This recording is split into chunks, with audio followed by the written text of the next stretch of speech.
அஸ்ஸலாமு அலைக்கும் viewers, welcome to star Ziyad kitchen. இன்றைக்கி நம்ம கிச்சனில் ரொம்பவே டேஸ்டான கேரட் அல்வா எப்படி செய்கிறதுன்னு தான் பார்க்க போகிறோம்.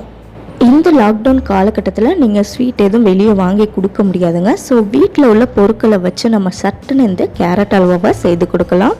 வாங்க எப்படி செய்கிறதுன்னு பார்க்கலாம். தேவையான பொருட்கள் என்னென்னு பார்த்துடலாம். 1 கப் அளவு துருவின கேரட் எடுத்து வச்சுக்கோங்க. 1 கப் சுகர் எடுத்து வச்சுக்கோங்க. 3லேருந்து 4 டீஸ்பூன் நெய் எடுத்துக்கோங்க. முந்திரி கிஸ்மிஸ் பழம் எடுத்துக்கோங்க. 2 கப் அளவு பால் எடுத்துக்கோங்க. கடாயை சூடு பண்ணிக்கோங்க. அதில் ஒரு 4 ஏலக்காயை சேர்த்து அதை நல்லா வறுத்து அதுக்கப்புறம் நுணுக்கி வச்சோன்னா நல்ல மணமாக இருக்குங்க. நல்லா வறுத்து எடுத்து வச்சுக்கலாம். இது நல்லா நுணுக்கி வச்சுக்குவோம். பாருங்கள், நல்லா நுணுக்கி வச்சாச்சு, பவுடர் ஆயிடுச்சு. இதை தனியாக வச்சுக்கோங்க. முதல்ல கடாயை சூடு பண்ணி அதில் 3 டீஸ்பூன் நெய் சேர்த்துக்கோங்க. அதில் நம்ம எடுத்து வச்ச முந்திரி கிஸ்மிஸை சேர்த்து நல்லா ஃப்ரை பண்ணி எடுத்து வச்சுக்கலாம். முந்திரியோட நீங்கள் பாதாம் பிஸ்தா அந்த மாதிரி ட்ரைனட்ஸ் கூட சேர்த்துக்கலாங்க. நல்லா வறுத்ததும் அதை தனியாக எடுத்து வச்சுக்கலாங்க. இப்போ அதே கடாயில் நம்ம துருவி வச்ச கேரட்டை சேர்த்துக்கோங்க. 1 கப் அளவு கேரட்.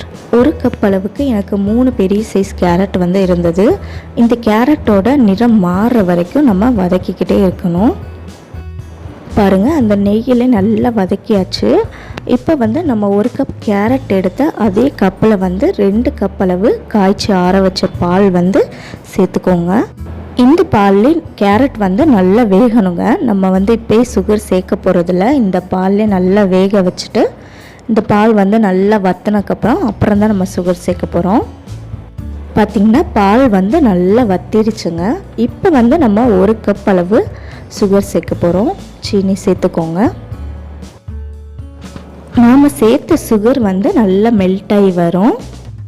நல்லா மெல்ட் ஆகிடுச்சு, உருகிடுச்சுங்க. இப்போ நம்ம இடித்து வச்ச ஏலக்காய் பவுடரையும் அதோட வறுத்து வச்ச முந்திரி கிஸ்மிஸையும் சேர்த்து நல்லா மிக்ஸ் பண்ணி விட்டுக்கோங்க. நல்லா கிண்டி விட்டுருங்க.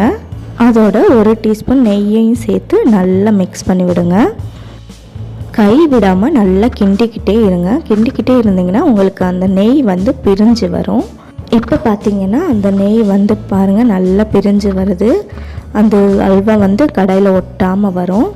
இது தாங்க பதம்.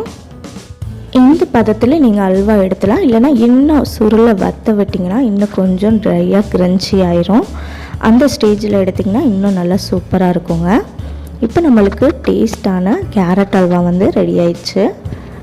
ரொம்ப டேஸ்டான இந்த கேரட் அல்வாவை நீங்களும் வீட்டில் ட்ரை பண்ணி பாருங்கள். ரொம்பவே டேஸ்ட்டாக இருக்கும். ஈஸியாக செய்யக்கூடிய ரெசிபி. அப்படி மறக்காமல் ஸ்டார் ஜியாத் கிச்சன் சேனலை சப்ஸ்கிரைப் பண்ணி பக்கத்தில் இருக்கிற பெல் பட்டனை கிளிக் பண்ணிடுங்க. அப்போ தான் எங்களோட வீடியோஸ் உடனுக்குடன் உங்களுக்கு நோட்டிஃபிகேஷனாக சேரும்.